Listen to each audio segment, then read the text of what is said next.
Hello दोस्तों, आज की कहानी चैनल में आपका स्वागत है।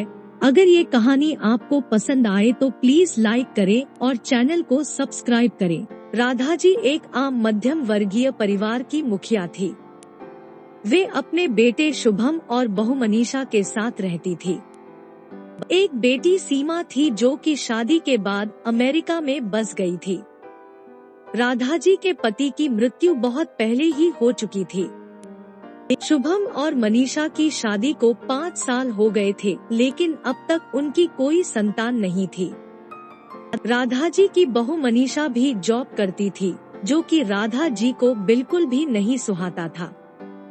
वे जल्द से जल्द दादी बनना चाहती थी, लेकिन मनीषा और शुभम यह अच्छी तरह से जानते थे कि अभी मनीषा का जॉब करना कितना जरूरी था।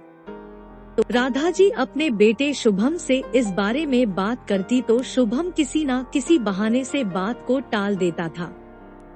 इसलिए वे मनीषा को ही परेशान करने के बहाने ढूंढती रहती थी ताकि वह अपनी जॉब छोड़ दे। और अभी कोरोना काल में तो मानो उनके मन की मुराद ही पूरी हो गई थी। हालांकि वे दिल की बुरी नहीं थी, लेकिन पोते की चाह में वे ना चाहते हुए भी ऐसा कर जाती थी। अपनी हमउम्र सहेलियों को दादी बनते देखकर उनका मन दुखी हो जाता था। उस दिन भी घर में ऐसा ही कुछ हुआ।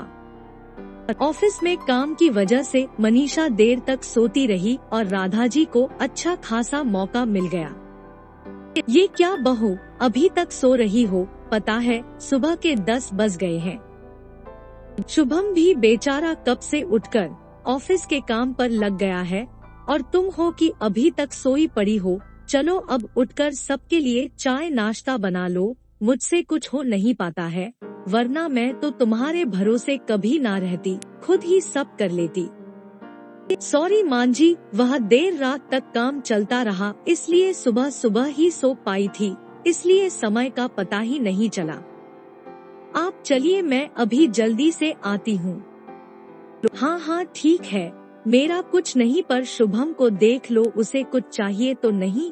कब से उठा है बेचारा। हे भगवान, मुझे जल्दी से ठीक कर दे ताकि मैं ही अपने बेटे का ध्यान रख सकूं। राधा जी ने नाटकीय अंदाज में कहा। राधा जी ने अपनी बहू मनीषा को उठाते हुए कहा। मनीषा ने घड़ी देखी तो वाकई 10 बज गए थे। आज उसकी आँख कैसे नहीं खुली। वह जल्दी जल्दी अपने काम निपटाकर हॉल में आई तो शुभम अपने लैपटॉप के साथ ऑफिस के काम कर रहा था। उसने किचन में जाकर चाय नाश्ता बनाया और फिर रात के बर्तन साफ किए और झाड़ू पोछा करके नहाने चली गई। दरअसल कोरोना वायरस की बढ़ती बीमारी की वजह से शहर में पूरी तरह लॉकडाउन किया गया था, इसलिए काम वाली बाई भी नहीं आ रही थी। मनीषा खुद एक इंटरनेशनल कंपनी में काम करती थी। उसका ऑफिस टाइम निश्चित नहीं होता था, अधिकतर उसे रात में देर तक काम करना होता था। कल भी उसका काम देर तक चलता रहा, इसलिए वह देर तक सोती रही।